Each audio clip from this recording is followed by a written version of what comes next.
뉴욕 증시에서는 3대 지수가 경제지표 호조 속 상승세를 이어가지 못하고 스페인의 신용 우려와 달러 강세가 악재로 작용하면서 하락 마감했습니다. 경북 지역에 이어 경기 양주시와 연천군, 파주군에서도 구제역이 발생했습니다. 지난달 29일 경북 안동에서 처음 발생한 구제역이 당국의 방역망을 뚫고 경기 지역까지 확산되면서 보건당국에 비상이 걸렸습니다. 한국 증시가 글로벌 금융위기 직전 고점을 회복하는 데 월등한 성적을 거두고 있습니다. 코스피는 어제 2017.48로 장을 마쳐 금융위기의 영향권에 들기 직전인 지난 2007년 11월 1일 장중 기록한 최고점 2085.48에 96.7%를 회복했습니다. 국민의 소비 생활에서 여가 활동이 차지하는 비중이 사상 최대를 기록했습니다. 올 들어 3분기까지 가계의 오락문화 실질 소비액은 34조 2천억 원으로 가계 실질 소비 지출에서 8.74%를 차지했습니다. 네, 출발선 증시 시작하도록 하겠습니다. 유럽과 미국 증시가 이 스페인 위기로 또 흔들리는 모습을 보여줬습니다. 나란히 하락세를 기록했습니다. 먼저 주요 마감 지수부터 정리를 해보도록 하겠습니다. 코스피부터 살펴보도록 할 텐데요. 코스피는 계속해서 상승세입니다. 어제 2017까지 오르는 모습을 보여줬는데요. 0.4%의 상승세를 보여줬습니다. 외국인과 개인이 순매수에 나섰고요. 기관은 이익 실현에 주력하는 움직임을 보여줬습니다. 화학업종 그리고 증권업종의 강세를 보여줬습니다. 원달러 환율은 큰 폭으로 올랐는데요. 장중에 은행세 도입에 대한 내용이 이번 달 중으로 나올 수도 있다라는 이야기가 들려지면서 외환시장이 출렁이는 움직임을 보여줬습니다. 아시아 지역 증시에서는 일본 증시 좀 부진한 흐름이 나왔습니다. 4분기 이 단칸 지수가 7분기 만에 하락세로 전환됐다는 소식이 들려지면서 시장의 악재로 작용했습니다. 소폭 내리면서 니케이 지수는 마감이 됐습니다. 중국에서는 긴축 우려가 여전히 남아있습니다. 부동산주를 중심으로 하락했고요. 중국 상해종합지수 부진한 흐름을 보여줬습니다. 미국에서는 3대 지수 모두 하락세를 기록했습니다. 경제지표가 상당히 좋았는데 시장에서 받아들이기는 아직까지는 좀 부족한 면이 없잖아 있는 것 같습니다. 스페인의 위기 그리고 또 달러 강세가 어느 정도 영향을 미친 것으로 풀이가 되고 있습니다. 지금까지 마감지수 살펴봤습니다.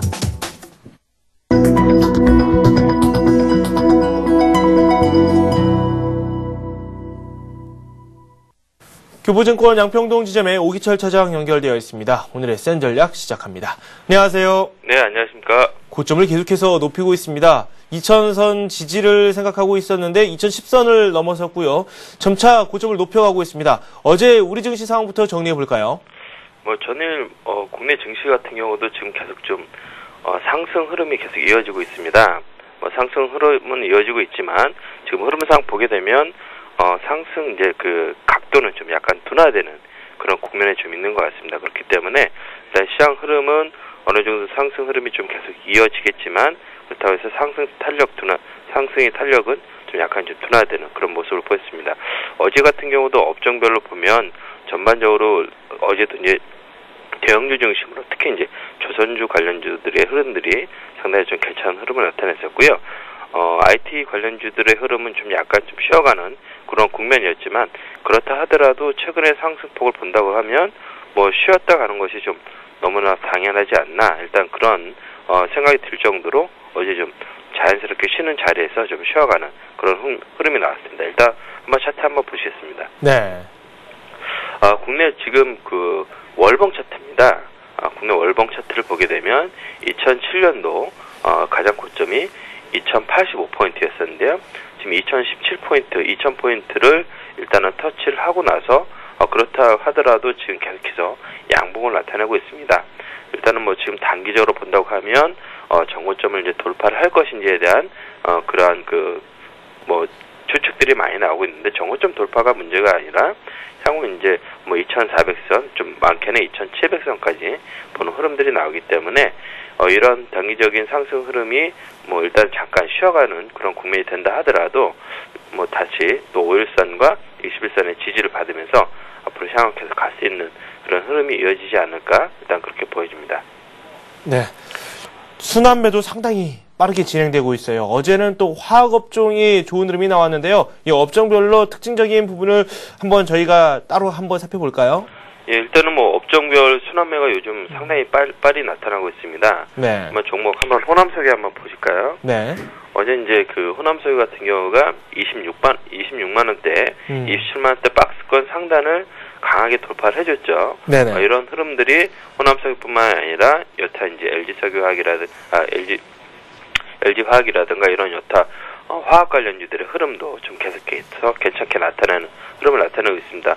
얼마 전에 그 창의 투자자문이 이제 오픈을 하면서 하루 만에 한 5천억 정도의 자금이 몰렸다고 합니다.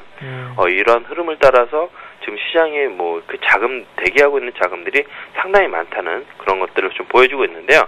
그런 흐름들 본다 그러면 업종별로 이러한 그 자문사 쪽에서 그 자금들이 들어올 때 기존에 주도했었던 종목군, 업종군들이 다시금 강하게 갈 수 있는 그런 흐름들이 연출될 가능성이 있습니다. 네. 뭐 기존에 그 조선업종도 그랬었고요. 최근에 그 보면 화학업종, IT 업종, 최근에 IT 업종이 좀 많이 갔었고요. 그런 업종들 중심으로 해서 오늘은 화학업종이, 내일은 또 IT 업종이, 그 다음날은 또 자동차 업종이 또 가는 그런 사이클을 빨리빨리 이제 그 짧게 가져가는 그런 흐름이 좀 나타나지 않나, 그렇게 좀 보여주고 있습니다. 네. 오늘 우리 시장에서 저희가 중점적으로 살펴봐야 될 부분 어떤 것들이 있을까요? 일단 우리 시장에서 바라봐야 될 것은 2000선이 과연 안착할 수 있냐는 그런 의문들이 좀 많이 갖고 계실 것 같은데요. 네네. 뭐 시장에서도 많이 좀 체크를 하셨을 거로 보여집니다. 그렇지만 오늘 한번 2000선에 대해서 좀 약간 체크를 하고 넘어가야 될 것 같습니다. 네. 2007년도 그 상장 기업의 이제 순이익을 비교를 하게 되면 그 당시 한 43조 원 정도 됐었는데요. 올해는 약 72조 원 정도, 거의 배 가까운 수준의 순이익이 나타날 것으로 보여집니다. 그 당시 이제 주가 수익 비율만 펄을 이제 비교를 한다 하더라도 13배에서 지금은 10배가 안 되는 그런 상황입니다. 그렇기 때문에 지금 단순하게 지금 현재 그 우리나라 그 한국 시장이 강세장에 있었을 때 펄을 약 11배만 적용을 한다 하더라도 지금 지수는 2,400 정도가 충분히 갈 수 있는 그런 흐름이 나오지 않느냐. 네. 일단 그런 전망들이 많이 있어지고요. 그리고 환율도 상당히 우호적입니다. 그 당시 환율이 900원대였음에도 불구하고 지금 이제 1,100원대 수출 기업에게 상당히 좀 유리한 그런 국면에 있는 것 같고요. 금리도 상당히 낮습니다. 그때 이제 4.75%대 이제 그 기준금리에서 2.5%대 기준 저금리 유지가 되고 있는 상황이기 때문에 그런 측면들 본다고 하면 전체적으로 지금 시장은 그 당시에 비해서 수익은 좋고 경제 여건은 일단은 국내 시장이 상당히 좀 유리한 그런 국면을 좀 맞이하고 있지 않나, 일단 그렇게 보여집니다. 일단 원달러 환율 차트도 한번 잠깐 보시겠습니다. 최근에 원달러 환율 차트의 흐름을 보게 되면 1,100원대를 저점으로 해서 지금 1,140원, 어제 이제 1,150원을 일단은 지금 올라섰는데요. 그렇다 하더라도 지금 그 환율 같은 경우가 올라간다 하더라도 시간적인 차이만 그렇게 크게 벌어지지 않는다고 하면 뭐 그렇게 크게 문제는 되지는 않을 것 같습니다. 그렇기 때문에 환율 문제 같은 경우도 그렇게 크게 영향을 미치지는 않을 것 같고요. 일단 길게 본다고 하면 2000선 안착의 문제는 중국과 미국 시장의 흐름이 어떻게 나타날 것인가. 뭐 밤사이에 지금 그 미국 시장이 좀 소폭 하락한 이유도 스페인 쪽, 유럽 쪽의 그러한 재정 문제들이 좀 부각이 되었기 때문인데요. 그런 유럽 쪽의 문제는 이제 내년 이제 1월, 2월, 한 3월 정도면 다 이제 어느 정도 해소가 될 걸로 보여집니다. 그렇기 때문에 그 문제는 그렇게 크게 부각이 되지는 않을 것 같고, 미국 시장이 가장 큰 문제인 것 같습니다. 미국 시장이 얼마나 빨리 강하게 살아남을 수 있느냐, 거기에 따라서 중국의 이제 긴축 모드로 좀 더 들어가느냐, 아니면 계속 재정으로 부양책을 계속 쓰느냐, 거기에 모습이 달려 있을 것 같습니다. 그렇기 때문에 국내 시장도 뭐 2000선 죄송합니다. 2000선 안착의 문제가 아니라 이제는 어떤 업종군, 어떤 종목군들을 타고선 시세에 편성할 것이냐, 그걸 좀 고민해야 되지 않나, 일단 그렇게 보여집니다. 네, 지수보다는 종목을 봐야 된다는 말씀이신데요. 투자 전략 어떻게 세울까요? 일단 투자 전략은 뭐 상당히 지금 고민이 많으실 겁니다. 최근에 올라갔던 삼성전자에 대한 목표 가격이 이제 100만 원 넘어서고 있죠. 네. 뭐 110만 원대, 뭐 120만 원대까지도 보이는 그런 흐름들이 나타나고 있는데요. 그럼 과연 그런 종목들을 우리가 탈 수 있을 것이냐? 단기적으로 봤을 때는 그런 종목들을 매매를 하셔야 됩니다. 그렇지 않고서는 지금 수익이 날 수 없는 그런 구조이기 때문에 부익부 빈익빈이 좀 더 심화될 것으로 보여지고요. 지수 관련 대형주들로 계속해서 접근하시는 전략이 유효할 것으로 보여집니다. 다만 좀 단기 상승에 따른 기술적 과열에 따른 이제 단기 조정에도 어느 정도 일정 부분 좀 대비를 하셔야 될 것 같습니다. 네. 항상 2000선 돌파하고 나서 그것이 이제 안착이 되는지 좀 체크를 하시고요. 뭐 단기적으로 조정이 온다고 하면 그 기회가 오히려 좀 더 좋은 매수 타임이 좀 될 수 있지 않을까. 일단 그렇게 보여집니다. 그다음에 이제 지수의 이제 속도 조절과 업종 간의 순환 매종에 유의를 하셔야 될 것 같은데요. 오늘은 이 업종이 좋다고 하면은 그 좋았던 업종을 따라가게 되면 그 다음날 물리는 결과가 많이 발생을 합니다. 네네.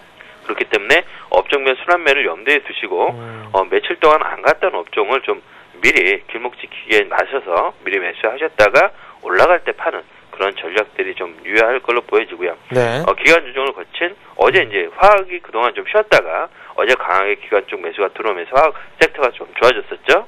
화학, 유통, 건설업종 대표주들에 대해서 좀 관심을 가지시고요. 그다음에 장기 소외 관련주도 좀 관심을 가지시면 좋을 것 같습니다. 네. 최근에 그 KT의 흐름이 상당히 좀 괜찮습니다. KT 흐름 한번 보시겠는데요.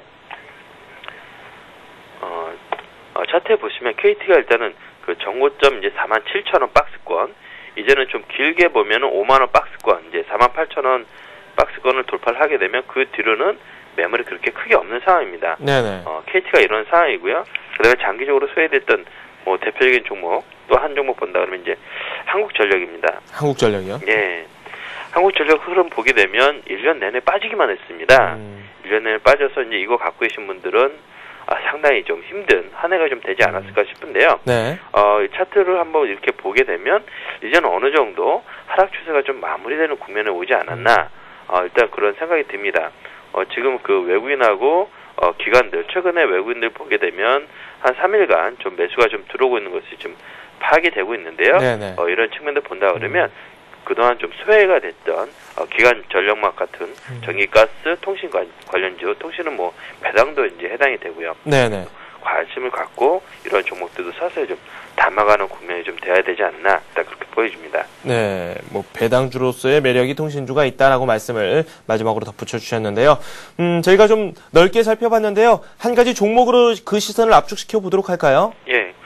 일단 뭐 참 답답할 수 있습니다. 네. 개인들한테 이 종목을 제가 지금 뭐 추천드리기가 좀 약간 어렵기는 한데요. 네네. 워낙 최근에 들어서 좀 많이 좋은 얘기가 나오고 있어서 한국전력을 좀 뽑아봤습니다. 한국전력이요? 예.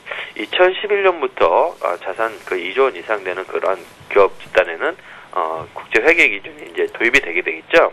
IFRS가 이제 도입으로 한국전력 같은 경우는 자산 재평가액이 약 17.3조 원이 자본주가로 반영이 될 예정입니다. 그렇게 따지면 PBR이 0.3배에 불과해서 정말 그 자기 자산 가치의 반도 안 되는 그런 국면에 접어들거든요. 그리고 이제 그 가장 중요했던 연료비 연동제는 이제 언제 실시가 될 것이냐. 올해 이제 12월 달에 이제 회의가 되고 아마 늦어도 내년 7월 달에는 연료비 연동제. 그래서 이제 전기 요금 인상 효과가 상당히 기대가 되고 있습니다. 네네. 한국전력이 올해 이제 적자가 나는 요인도 유가는 많이 올라갔는데 전기 요금을 인상을 하지 못하다 보니까 누적이 적자가 좀 많아졌습니다. 그렇지만 올해 4분기부터 잘하면 턴어라운드 할 수 있는 그런 모습이 나타날 수 있을 것 같습니다. 그리고 최근에 그 원전 수주에 무리하게 좀 그 진출했던 그런 좀 경향이 좀 있던 것 같습니다. 그렇지만 최근에 이제 그 단기적으로 수주 기대가 높았던 터키와 리투아니아에 대한 가능성이 좀 낮은 상황이 오히려 좀 긍정적일 수도 있지 않을까, 일단 그런 생각이 들고요. 네네. 4분기 실적이 그 워낙 기대가 낮았기 때문에 그런 기대는 좀 넘어설 가능성도 있다. 그렇다 보면 4분기를 바닥으로 해서 한국전력의 이제 흑자 전환 가능성도 서서히 좀 점쳐지고 있습니다. 최근에 기관과 외국인들의 흐름도 좀 나쁘진 않은 측면이 있고요. 올해 이제 그 영업이익이 적자에서 내년도 한 6천억 정도 흑자가 될 걸로 지금 예상이 되고 있고요. 순이익 같은 경우는 2조 7천억 정도 흑자로 전환될 것으로 예상이 되고 있습니다. 물론 내후년 더 좋을 것 같고요. 네. 그렇기 때문에 최근에 좀 많이 그동안 한 해 동안 내내 좀 수혜를 받아왔던 한국전력 이제는 좀 사봐도 좀 되지 않을까 일단 그렇게 보여집니다. 네. 어제 종가가 29,500원 부근에서 마무리가 됐는데요. 오늘 29,000원 정도 부근에서 매수를 하시면 큰 무리는 없을 걸로 보여지고요. 네. 그리고 이제 목표가는 한 33,000원 정도 좀 제시를 해드리도록 하겠습니다. 손절가는 27,500원 정도 보시면 될 것 같습니다. 네, 차트를 통해서도 말씀을 해주셨는데 이 말씀을 하신 대로 외국인들이 3거래일 연속 매수에 가담을 하고 있고요. 기관도 간헐적으로 관심을 보이고 있습니다. 한국전력 살펴봤고요. 매수가는 한 29,000원 선이고요. 목표가 33,000원 선으로 말씀을 해주셨습니다. 지금까지 교보증권 양평동 지점의 오기철 차장과 함께 한국전력까지 함께 살펴봤습니다. 고맙습니다. 예, 감사합니다.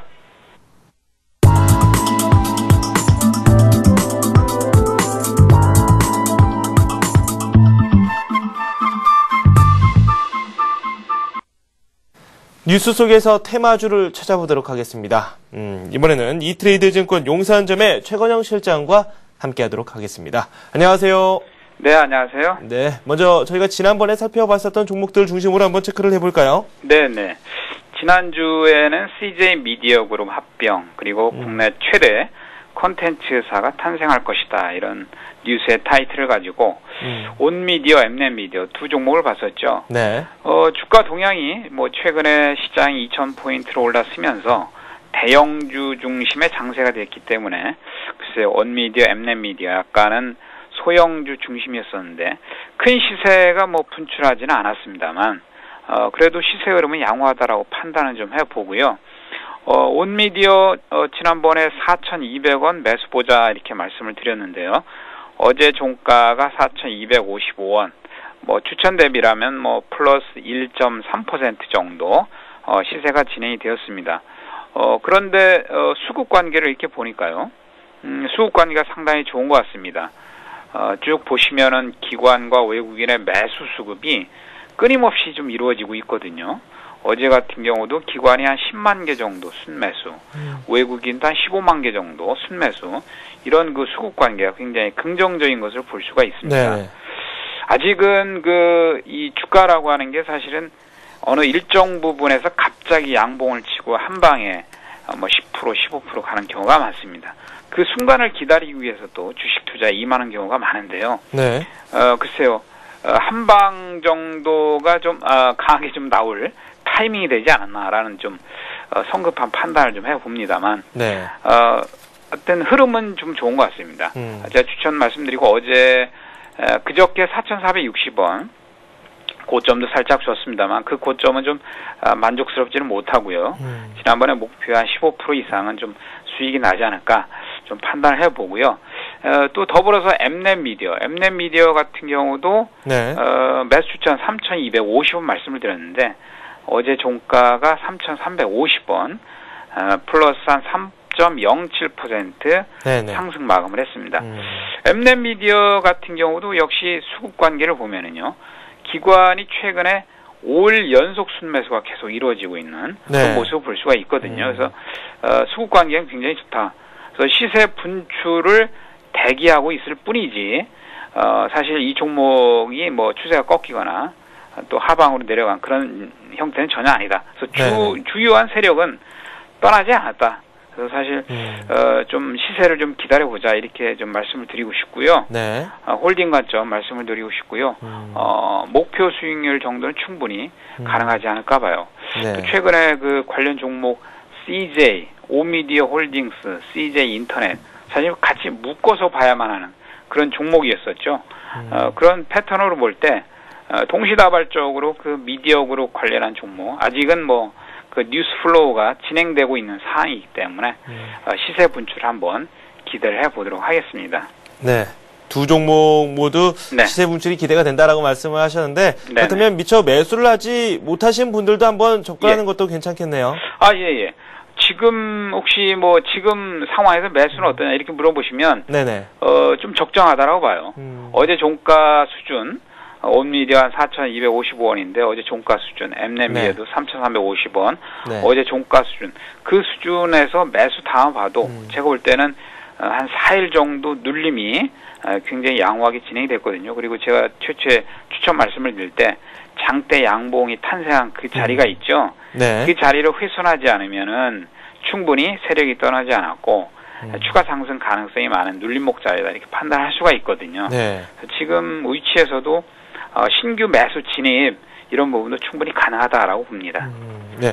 그리고 엠넷 미디어 차트를 제가 지금 좀 네. 보고 있는데 11월 19일인가요? 이때 한번 쭉 올라갔다가 밑으로 내려왔어요. 뭐 이런 네. 부근 쪽에서는 저항이 좀 예상이 되는데 어떻게 보세요? 예, 윗꼬리가 길고요. 네네. 저 뭐 장대 음봉이나 마찬가지죠. 그리고 거래량이 상당폭 터진 자리이죠. 네. 한 300만 주 거래량이 터진 자리인데 그로 인해서 최근에 지난 한 12월 한 8일까지 조정을 쭉 주었죠. 추가 상승을 하지 못했습니다. 네네. 사실 저렇게 거래량이 터지고요. 윗꼬리가 길게 달린 부분에서는 사실 미수거래라든지 신용거래 이런 그 풀르다가 매매 임하는 그런 투자자도 많을 거라고 보는데 그런 물량들이 어느 정도 손절받고 물량을 소화해내고요. 네. 그리고 12월 8일날 거래량이 한 200만 주 또 분출을 했죠. 거기서 물량을 받아서 다시 또 올라갈 수 있는 그런 파동을 주었다라고 해서 물량 소화 과정은 어느 정도 진행이 됐다라고 봅니다. 네. 그렇게 거래가 터진 부분은요. 일정 기간을 소화 기능을 할 수 있는 기간을 좀 거치죠. 그래서 그런 기간 정도는 한 달 정도가 지금 경과됐기 때문에 네. 어느 정도 물량을 흡수를 했다라고 봅니다. 네. 저 부분은 물량 흡수를 하면 또 한 방에 그 거래를 붙여버리면요. 거기서 네. 물려있던 투자자들이 원금이 오면은 물량을 던지고 또 새롭게 물량을 받아서 새롭게 올라가는 그러한 그 손바뀜의 패턴도 진행이 되니까요. 네네. 큰 걱정을 할 만한 그러한 저항대는 아니다라고 봅니다. 네, 세심한 기술적인 내용도 한번 분석을 해 주셨습니다. 저희가 온미디어 그리고 엠넷 미디어 이렇게 두 종목을 살펴봤고요. 오늘의 뉴스로 넘어가야죠. 네네네. 자, 2000포인트 시대가 도래를 했습니다. 네. 그 도래한 대비로 해서 괴리가 큰 종목, 실적에 대한 턴어라운드성 가능성이 많은 종목, 이런 종목이 어떤 종목이 있는가? 자, 그런 뉴스가 좀 있습니다. 그래서 실적과 주가 지수 간의 괴리가 큰 종목, 뭐 여러 종목이 있겠습니다만은 제가 뭐 두 종목을 좀 추천을 말씀을 드려보고요. 또 이 종목은 또 4분기 이후에 실적 턴어라운드가 좀 예상이 된다라는 기업 종목이다라고 말씀을 좀 드려봅니다. 네. 관련 종목은 뭐 삼성물산, 하나금융도 최근에 좀 쭉 올라온 부분이 있고 태광, 현대해상, 대우인터내셔널 이렇게 좀 있는데요. 두 종목 태광, 현대해상 이렇게 말씀을 좀 드려보겠습니다. 네. 태광의 추천 포인트는 대형 피팅 업체입니다. 관이무쇠 피팅 업체고요. 또 최근에 그 조선 업종이 현대중공업을 비롯한 삼성중공업, 대우조선해양, STX 조선 등에서 그 조선주 강세가 최근에 좀 두드러졌었죠. 네. 후발로 해서 조선 기자재 관련한 이런 종목이 좀 상승하지 않을까 그런 또 기대도 해봅니다. 네. 일단 제가 추천드린 이 태광 같은 경우는 실적에 대한 부분이 좀 턴어라운드가 예상이 된다. 2009년도 4분기 영업 적자를 기록한 이후로 최근에 3분기에 이제 영업 이 흑자를 전환했고요. 또 3분기 매출도 상당히 증가한 상태에서 4분기 이후에는 또 매출액 상승 속도가 좀 빨라질 것이다. 좀 이런 기대감도 해보고요. 네. 또 조선주, 대형주, 현대중공업 강세에 이어서 조선 기자재 종목들이 후발로 따라갈 수 있는 그런 강세가 예상되지 않을까. 네. 이렇게 좀 추천을 말씀을 드려보고요. 네. 매수 가격은 어제 종가가 25,700원에 마감이 됐습니다. 네. 25,500원 정도 말씀을 드려보고요. 제가 항상 전일 종가보다는 살짝 가격을 빼서 매수 가격을 말씀을 드리거든요. 네. 뭐 강하게 올라갈 종목이면은 바로 어제 뭐 시초가에 잡읍시다 이렇게 말씀을 드리는데 약간 여유를 갖고 매매할 수 있는 종목을 말씀을 드리기 때문에 가격을 약간 빼서 말씀을 좀 드리고요. 네. 매수 가격은 25,500원 정도 말씀을 좀 드려보고요. 네. 고점이 최근 10월 초순에 32,250원을 터치하고 좀 파동이 좀 흘러내렸어요. 네. 최근에 쌍바닥을 좀 친 모습이 좀 드러나거든요. 23,700원 자리에서 5일 이동 평균선이 두 번 정도의 W자형 패턴을 좀 만들어 놨습니다. 네. 목표 가격 지난번 10월 고점 자리 거기까지 한 15% 정도 되는데요. 네. 그 정도까지 한번 예상을 좀 해보겠습니다. 수급 관계도 보면요, 외국인이 5일 연속 순매수가 좀 들어온 모습이 좀 볼 수가 있겠고요. 그렇네요. 그럼 이런 부분도 좀 긍정적이다라고 볼 수가 있겠습니다. 그래서 네. 조선 기자재 관련한 후발 혹시 순환매적인 강세가 좀 진행되지 않을까 해서 태광을 좀 말씀을 좀 드려보고요. 네. 두 번째 종목은 현대해상을 좀 말씀을 드려보겠습니다. 현대해상 어제 자동차 손해보험 이런 보험주들이 강세를 좀 이루었습니다. 어제 삼성화재도 좀 강했고요. 동부화재, LIG 손해보험 이런 종목들이 좀 강세를 좀 주었죠. 그중에 현대해상을 좀 추천을 좀 드려보고요.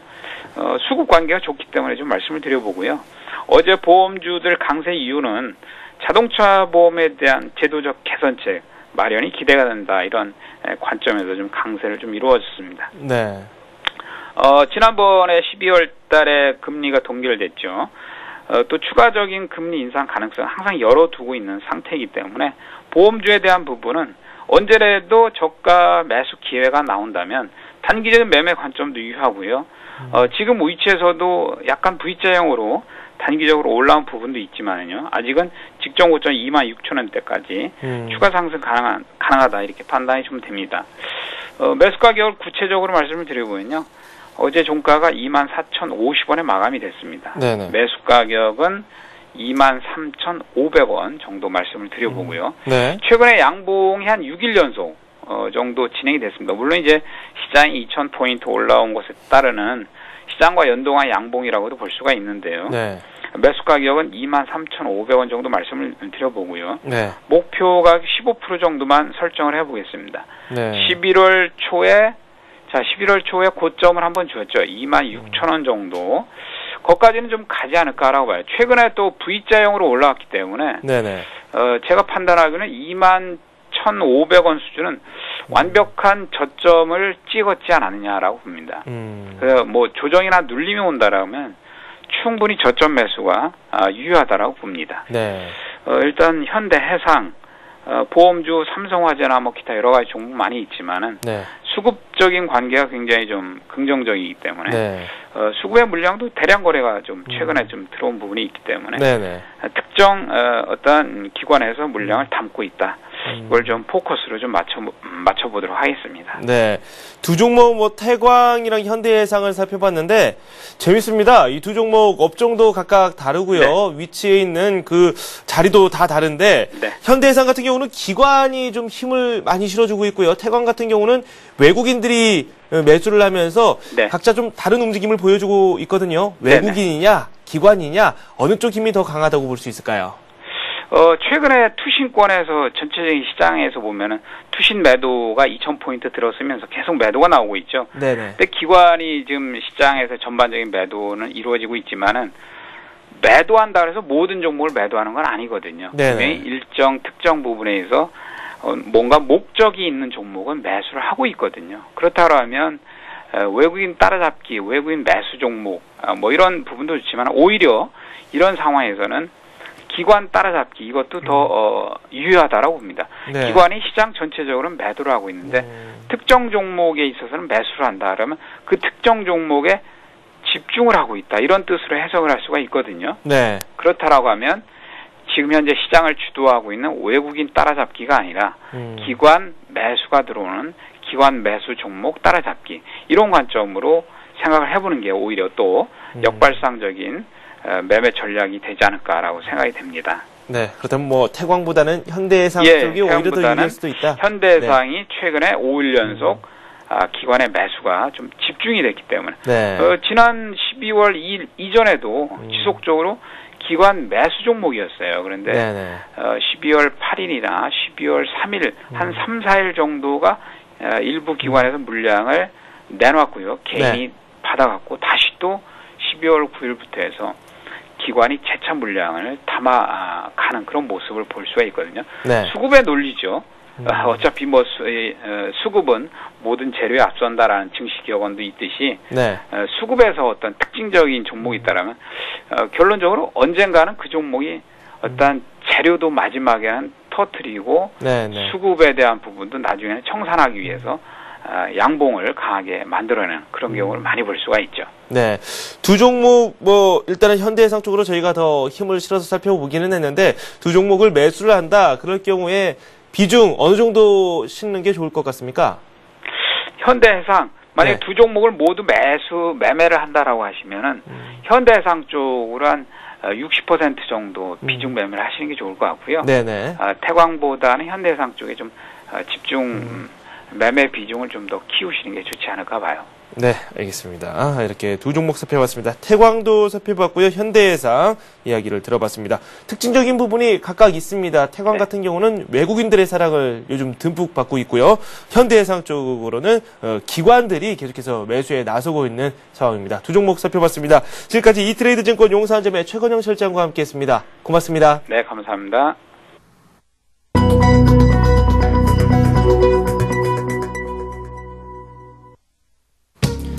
네, 지난밤 미국과 유럽 증시가 하락한 탓인지는 모르겠는데 이 동시효과상으로 약간 파란불이 들어와 있습니다. 우리 증시 약세장으로 출발할 것으로 예상이 됐고요. 이제 막 시장이 시작됐습니다. 구체적으로 시가총액 상위 종목군들이 어떤 흐름을 보이면서 출발을 했는지 알아보도록 하겠습니다. 함께 보시죠.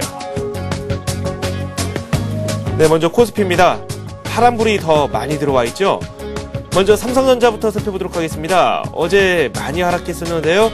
1.4% 급락을 했었는데 오늘 역시 약세장입니다. 0.3% 하락하고 있고요. 외국인과 기관의 현재 매물이 나오고 있는 상황입니다. 개인들이 다 소화를 하고 있는데 아직까지는 매도 우위가 많이 펼쳐지고 있습니다. 포스코는 0.2% 내리고 있고요.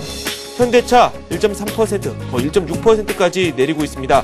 현대건설을 둘러싸고 현대차 그룹이랑 현대그룹 간의 싸움이 팽팽하게 진행되고 있는데 지금 현대그룹이 현대건설에 대한 우선협상 대상자 지위를 이룰 수도 있다, 이런 보도가 나오고 있습니다. 그에 따라서 현대그룹 관련주들은 강세지만 반대로 현대차 그룹주들은 약세를 보이고 있습니다. 오늘 1.6%, 지금 1.9%까지 현대차 낙폭을 키우고 있습니다. 18만원 선이 깨졌습니다. 현대중공업은 1.3% 하락하고 있는데요. 네, 조선주들 어제도 강세를 보였습니다. 현대중공업 역시 강세장을 펼쳤었는데 장중 신고가 다시 썼었죠. 어제 1.8% 올랐었지만 오늘은 반대로 1.1% 내리고 있습니다. 현대모비스 1.9% 하락하고 있고요. LG화학 0.5% 오르고 있습니다. 화학업종이 어제에 이어서 오늘도 강세입니다. 한국전력, 유틸리티 업종에 대해서 저희가 살펴봤었죠. 한국전력 상승 여력이 충분하다, 오기철 차장께서 말씀을 해주셨습니다. 0.6% 오늘 오르고 있습니다. 기아차는 0.1% 하락하고 있고요. 금융주들이 좀 부실하네요. KB금융, 신한지주 나란히 하락하고 있습니다. 삼성생명은 0.4% 내리고 있고요. LG전자 0.8%, SK에너지 0.5% 각각 내리고 있습니다. LG디스플레이는 0.3% 오르고 있고요. 하이닉스는 0.4% 상승하고 있습니다. 삼성물산 1% 오르고 있고요. SK텔레콤은 보합권, KT 조정이 나오고 있네요. 0.3% 내리고 있습니다. 롯데쇼핑 0.5% 하락하고 있고요. 신세계 0.5% 내리면서 대형 유통주들의 주가도 신통치 않은 움직임을 보여주고 있습니다. 기업은행은 0.2% 내리고 있고요. 삼성화재 0.4%, S오일 0.6%, 삼성전기 0.7% 각각 하락하고 있습니다. NHN은 보합권이고요. KTNG 0.7% 오르고 있습니다. 코스피 약세입니다. 7.7포인트 내리면서 현재 2009 가리키고 있고요. 코스닥으로 한번 넘어가서 살펴보도록 하겠습니다. 코스닥은 0.66포인트 내리면서 514 가리키고 있습니다. 업종별, 시가총액 상위 종목별로 한번 살펴보도록 하겠습니다. 셀트리온이 0.4% 내리고 있고요. 서울반도체 0.2% 하락하고 있습니다. 서울반도체 강세가 나흘 연속 이어졌었는데 오늘 초반에는 약간 꺾인 듯한 움직임을 보여주고 있습니다. 그리고 SK브로드밴드는 0.5% 하락하고 있고요. CJ홈쇼핑 0.4%, 포스코 ICT 0.7% 각각 내리고 있습니다. 메가스터디와 동우선은 아직까지 큰 움직임이 없는 상황이고요. OCI 머티리얼즈 약보합입니다. IT 정보기술주들이 최근 들어서 강세를 보였었는데 매도가 조금씩 나오고 있습니다. 다음은 0.5% 내리고 있고요. SK컴즈 좀 살펴볼까요? SK컴즈는 현재 오르고 있네요. 0.3% 상승하고 있습니다. 포스코캠텍은 1.2% 하락하고 있고요. 태용 0.1%, GS홈쇼핑 0.09% 상승 중에 있습니다. 주성엔지니어링 그리고 성광밴드 나란히 약세고요. 성화이텍도 1.3% 하락하고 있습니다. 지금 전반적으로 자동차 부품주들도 약세고요. 자동차 업종 쪽으로 해서 매물이 꾸준히 나오고 있는 상황입니다. 덕사라이메탈 0.8% 오르고 있고요. 성용광전투자 같은 경우는 2.2% 급락하고 있습니다. 실리콘웍스, 차바이오엔 큰 변화가 없고요. 하림 역시 비싼 흐름을 보여주고 있습니다. 지금까지 코스닥 그리고 또 앞에서 코스피 시가총액 상위 종목군들의 움직임을 살펴봤습니다. 우리투자증권 투자정보센터의 이경민 책임연구원 연결되어 있습니다. 우리 시장 출발 상황 살펴보겠습니다. 안녕하세요. 예, 안녕하십니까. 네, 초반에 약세입니다. 출발 상황 전해주십시오. 네, 미국 증시 하락의 영향으로 코스피도 장 초반 하락세를 보이고 있습니다. 그렇지만 큰 폭의 하락보다는 2010선에서 등락을 반복하는 양상을 보이고 있는데요. 외국인들은 아직까지는 뚜렷한 매매 방향을 보이진 않고 있지만 장 초반 매수세를 보이면서 24억 원 매수세를 보이고 있습니다. 이에 반해 기관은 오늘도 매도세를 보이면서 56억 원 매도 우위를 보이고 있는 상황입니다. 시장 전반적으로는 낙폭을 좀 줄이는 모습이 나타나고 있습니다. 장 초반 2010선을 하회했던 코스피가 지금 현재 0.27% 하락하면서 2012포인트를 기록하고 있고요. 전반적인 업종 흐름에 있어서 대형주가 좀 약세를 보이고 있는 가운데 운수창고, 기계, 전기가스, 건설 업종들이 좀 강세를 보이고 있습니다. 코스닥 같은 경우도 오늘 같은 경우는 외국인의 매수가 좀 이어지고 있는 상황입니다. 4억 원가량 매수가 유입되고 있고 기관 같은 경우는 장초반 매도세를 보이다가 매수 위로 전환하는 양상이 나타나고 있습니다. 네. 코스닥 시장 전반에는 514포인트를 기록하면서 약보합권에 머물고 있습니다. 네. 요즘 들어서 순환매가 상당히 빠르다 이렇게 말씀을 드렸는데 오늘 또 조정이 나오고 있고요. 순환매를 좀 대비해서 매수를 한번 해보고 싶다 그런 분들도 분명 있을 겁니다. 우리 시장 어떤 부분을 중점적으로 살펴보고 접근하는 게 좋을까요? 네, 일단 시장 자체 흐름에 있어가지고는 대형주들이 좀 가격 부담을 느낄 수 있는 수준에서 매기가 좀 어느 정도 확산될 가능성을 조짐을 보이고 있습니다. 그런 매기 확산 정도를 판단할 수 있는 ADR 지표와 ADL 지표가 있는데요. 그런 지표들이 반등세를 보이면서 매기 확산 가능성을 시사하고 있는데요.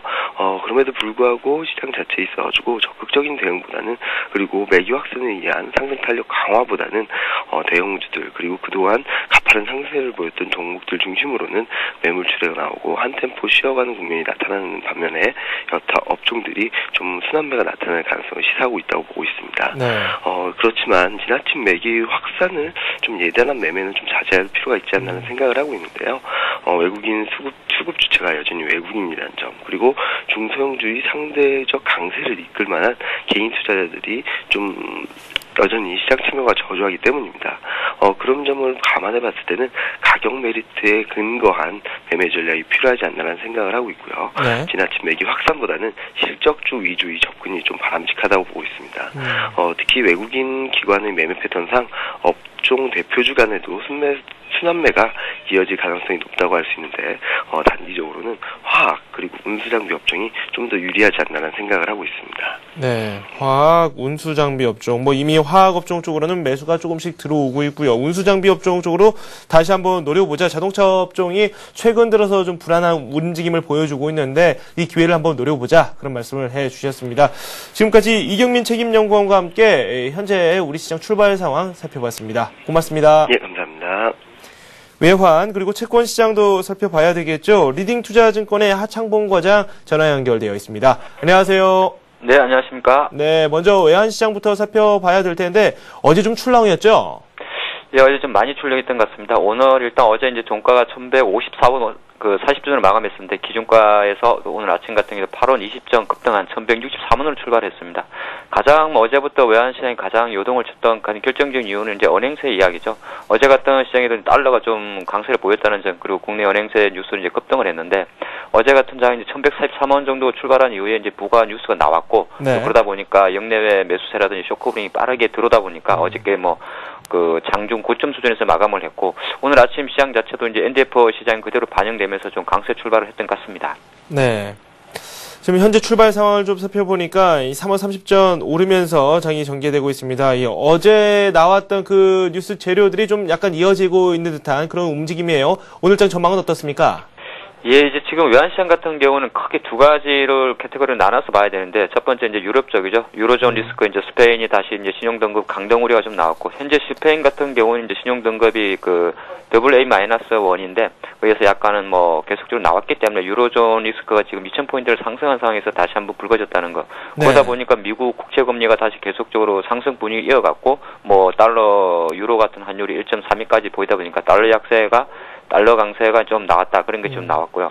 문제는 이제 그 국내 같은 경우는 유럽 쪽도 마찬가지입니다. 이 은행세 문제인데, 어제 이제 나온 이야기가 단기뿐 아니라 장기 외채에 대해서도 좀 부과하겠다. 그런 뉴스가 나와서 어제 같은 시장에서 외환시장이라든지 채권, 소합시장 모두 이제 급등락을 보였고, 네. 사실 뭐 확정된 바는 아니지만은 올해 안에 도입안을 발표해서 뭐 내년 2월 임시국회에서 외환거래법을 개정하고 뭐 하반기부터는 부과를 한다 이런 내용인데, 잠깐 한번 살펴본다 그러면은 지금 비예금성 부채에 대해서 한 10베이시스 포인트 정도를 부과할 것으로 좀 예상이 됩니다. 근데 사실 요 은행세 도입에 대해서 사실 그 말이 많은데, 가장 정부의 의지 같은 경우에는 이제 좀 은행세 도입이 된다 그러면 아무래도 단기 그 외국인 자본 외화부채 유입을 좀 완화시키는 효과가 있습니다만은, 중장기적으로는 그 외환시장에서 급격한 그 자본 유출입을 막아서 향후 이제 원달러 환율의 밴드를 좀 안정화시키자는 게 있거든요. 네. 하지만 이제 이게 실제로 도입되게 된다 그러면은 우리가 기존에 갖고 있던 한 1,100원대에 어느 정도 환율의 그 하한선이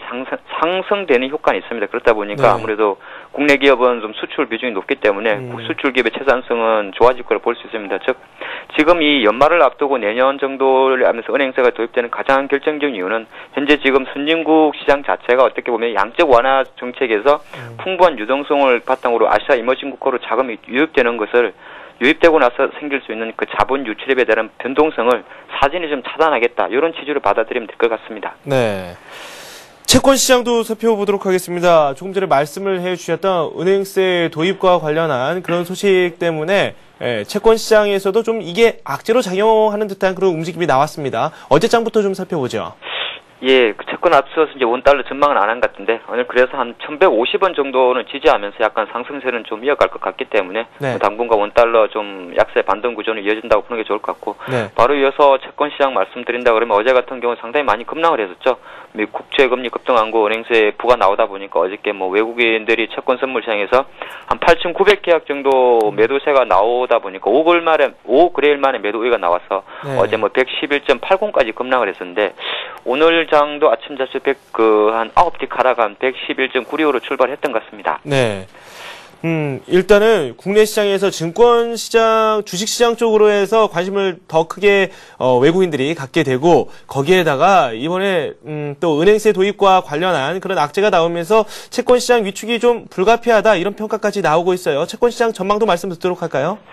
예, 전반적으로 지금 뭐 원달러 환율에서 나왔던 은행세 도입 문제가 채권 시장에 그대로 좀 도입이 됐고, 마장 결정적으로 지금 미국 국채 금리는 계속적으로 좀 상승세를 이어가고 있는 상황에서, 국내 같은 경우도 이제 아무래도 미국채 10년물이죠. 한 3.5%까지 급등을 했는데, 어제 같은 경우도 뭐 오늘 같은 경우는 사실 112 정도를 좀 되돌리는 그 정도로 나올 것 같습니다만, 전반적으로는 여전히 지금 채권 시장은 약간은 위축되어 있다, 그렇게 보는 게 좋을 것 같고요. 네. 뭐 아무래도 이제 월말이다 보니까 선물 롤오버가 좀 게시가 되는데, 그래서 단기물보다는 원월물이죠. 내년물에 대해서 국내 기관의 해지 비중이 좀 강화되면서 아무래도 뭐 원월물이라 그러죠. 원월물에 대해서는 하방 변동성을 조금 계속적으로 대비할 필요가 있지 않나 보면서, 오늘 뭐 3년물 KTB 국제 선물 같은 경우는 밴드를 설정한다 그러면은 어제 저점이 나왔던 111.80에서 한 112.20 정도의 어떤 어제 급락 이후에 일부 되돌리는 그런 반등으로 보고 있습니다. 어제 급락 이후에 좀 되돌림이 있을 것이다, 이렇게 전망을 해 주셨습니다. 지금까지 리딩투자증권의 하창봉 과장과 함께했습니다. 고맙습니다. 예, 감사합니다. 잠시 후 전문가 포트폴리오가 이어집니다.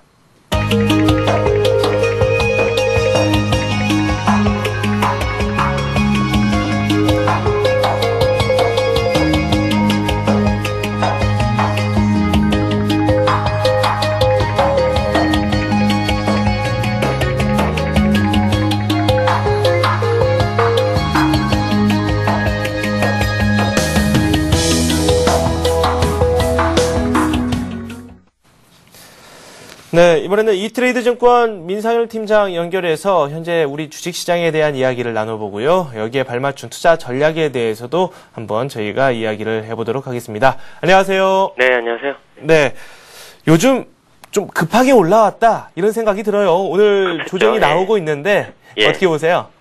급했다고 봅니다. 시장이 네. 너무 좀 급하게 빠르게 올랐고요. 뭐 아무리 시장의 흐름이 좋다고 하더라도 그 삼성전자 같은 경우에 보면 저점에서 한 25%, 26%가 오르면서 한 달 반 만에 주식시장 전체를 견인을 해왔는데 네네. 이런 흐름이 뭐 올라가는 상황 속에서는 정상적이다라고 말할 수 있지만 주가가 또 밀리는 상황이 되면 아 그랬나 하는 불안감 이런 것들이 또 시장에 생길 수 있거든요. 지금 같은 경우가 좀 그런 모습을 반영하고 있는 것이 아닌가 생각을 하고 있습니다. 네. 어제도 그렇고 오늘도 그렇고 삼성전자 같은 경우에 사흘째 좀 약세를 보이고 있기 때문에 네.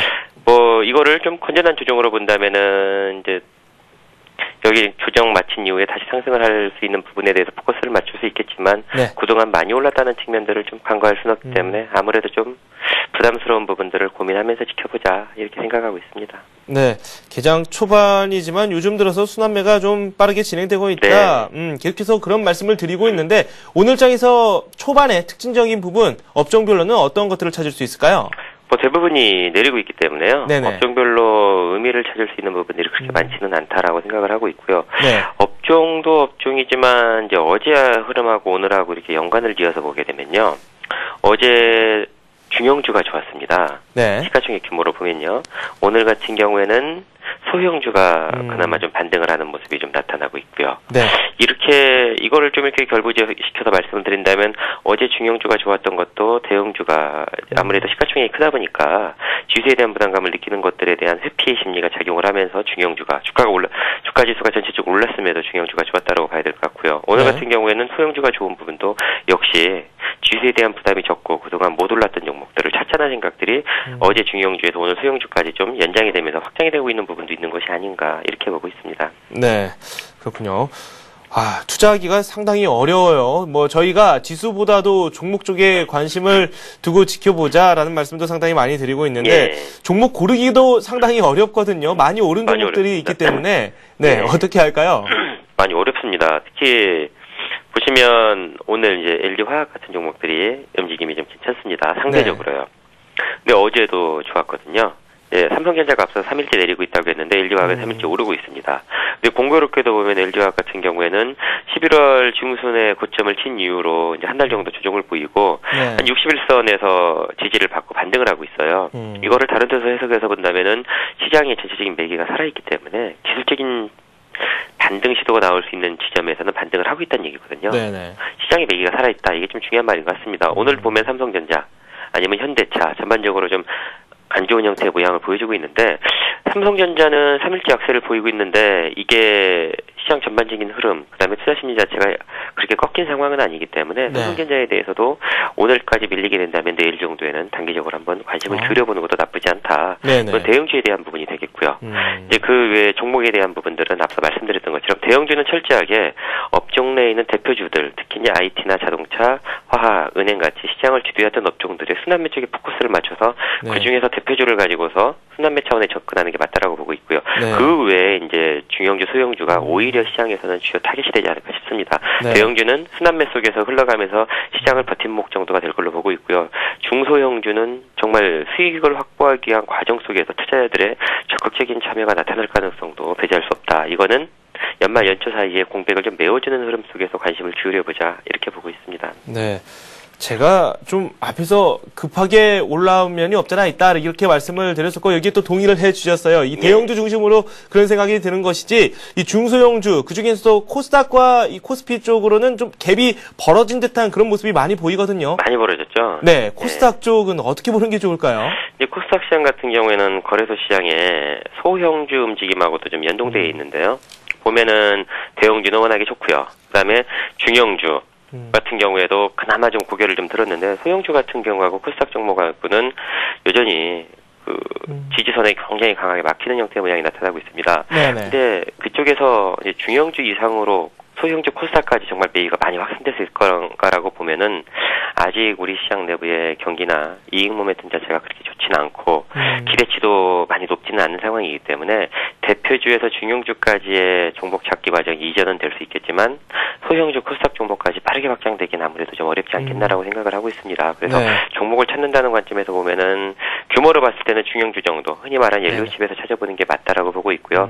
소형주나 코스닥 종목 같은 경우에는 그걸 보완하는 정도가 되지 그 갭을 메꾸는 정도까지 상승이 강하게 나타나기는 아무래도 좀 어렵지 않을까 보고 있습니다. 특히 그런 종목들 같은 경우에는 이제 개인 투자가들의 관심이 워낙 많잖아요. 특히 이제 개인 투자가들이 시장에 진입을 해서 그런 종목들에 대해서 시세를 내릴 수 있을 만큼의 수요를 확보시켜줘야 되는데 지금 현재 개인들 아니면 기관들의 움직임이 그럴 정도로까지 수급 여건이 좋진 않다. 이거는 아무래도 좀 소형주 코스닥 종목에는 조금 부담이 될 수 있다 이렇게 보고 있습니다. 아직까지 종목 간 갭 메우기 단계를 논의하기에는 약간 어려운 장이다 이런 말씀이신 거죠? 예, 조금은 좀 빠르다 생각을 하고 있고요. 중형주 중심으로 포커스를 맞추자 이렇게 보고 있습니다. 네, 알겠습니다. 이트레이드 증권 민상일 팀장과 함께 우리 시장에 대한 이야기 나눠봤습니다. 고맙습니다. 네, 고맙습니다. 네, 현재 우리 증시 나란히 하락하고 있네요. 코스피 0.2% 내리고 있고요. 2012 기록하고 있습니다. 그래도 낙폭 어느 정도 만회를 했습니다. 지금 막 2013까지 올라왔고요. 코스닥은 0.08% 하락하고 있습니다. 514 가리키고 있습니다. 네, 저희가 마켓앤센 증시에서 여러분께서 가지고 계신 종목 상담을 해드리고 있습니다. 문자 그리고 전화를 통해서 참여를 하실 수 있는데요. 문자는 013-3366-0110번으로 문자를 남겨주시면 되고요. 전화는 서울전화 3153-2611, 2619번입니다. 문자 메시지 남기실 때 종목명 그리고 매수한 가격 그리고 비중, 매수 시점까지 정확한 정보를 남겨주시면 저희가 더욱 성심성의껏 상담을 해드리도록 하겠습니다. 저는 잠시 후에 뵙겠습니다.